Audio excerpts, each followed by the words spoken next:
See how bile stained this gallbladder is. Greenish bile. So see how to hold the liver in position first. Hold the waist shaped liver in such a way that the vena cava, inferior vena cava is vertical and posterior. The inferior vena cava should be vertical and posterior. Okay.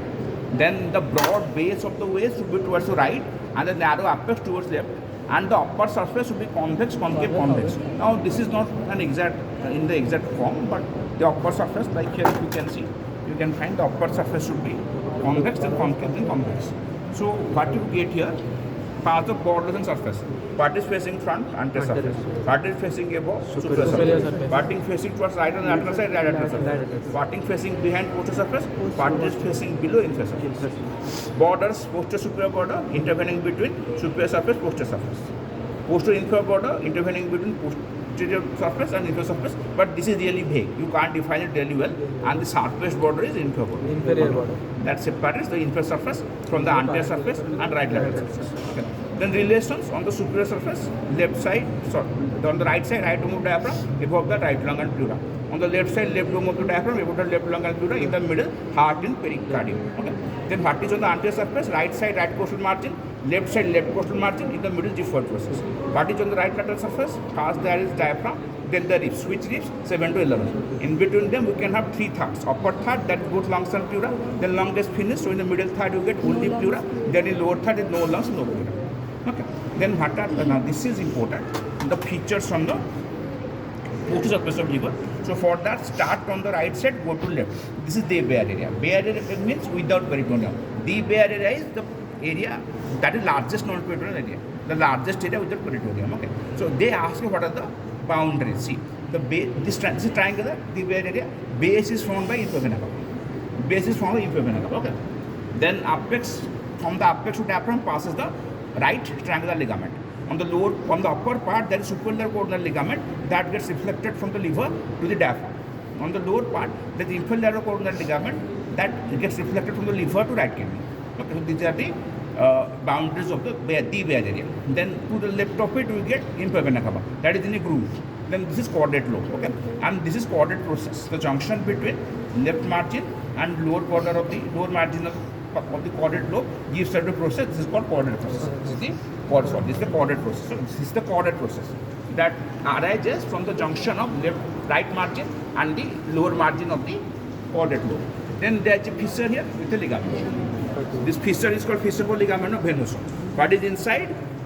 Ligamentum venosum, and they often ask which is remnant of ductus venosus. Okay. Then this area, this small area, is for the esophagus. This small area is for the esophagus. So the bare area, then groove for inferior vena cava, then the come to this side.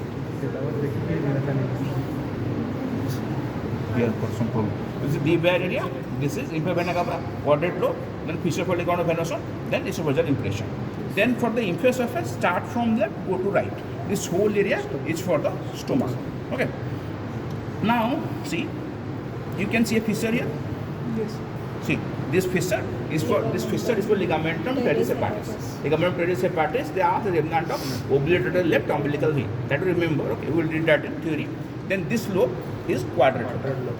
This lobe is quadrate lobe, and this embedded structure is gallbladder. So this is quadrate lobe. This is gallbladder. Okay, quadrate lobe, gallbladder. This is fissure for ligamentum. This is a fissure for ligamentum venosum. This is quadrate lobe. This is gallbladder. So see, this is the fissure for ligamentum teres hepatis. This is the quadrate lobe, and this is the gallbladder. This is the gallbladder. Okay.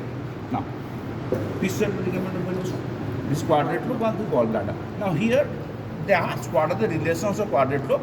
We can divide the quadrate lobe into 3 thirds: upper third, middle third, lower third. In the upper third, what is the lissomentum? In the middle third, pyloric part of stomach and first part of duodenum, and the lower third, that is transverse column. Okay. Then see here is esophagus. So here is stomach.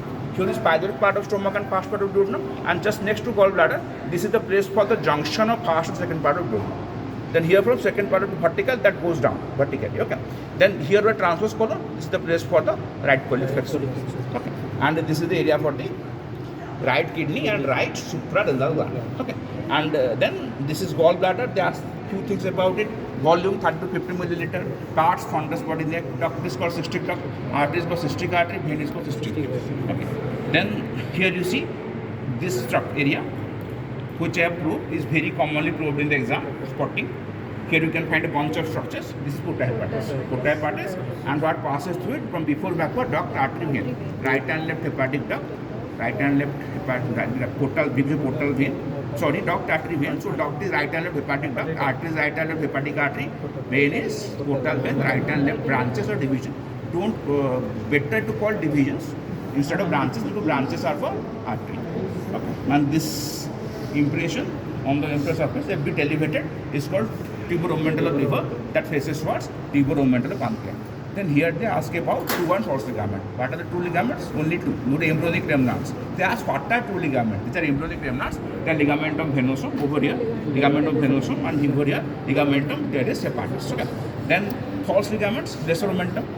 Then there is your coronal ligament, superior inferior. Then the right triangle ligament, left triangle ligament, and the falciform ligament. The falciform ligament extends from the superior surface of liver and anterior surface of liver towards diaphragm above and abdominal wall in front. Okay.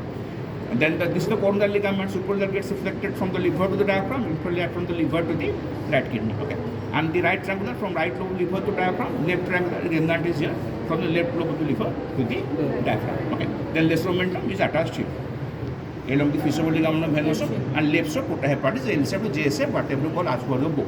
Okay. Then they ask you how to divide it into lobes. So anatomical right lobe, how you get?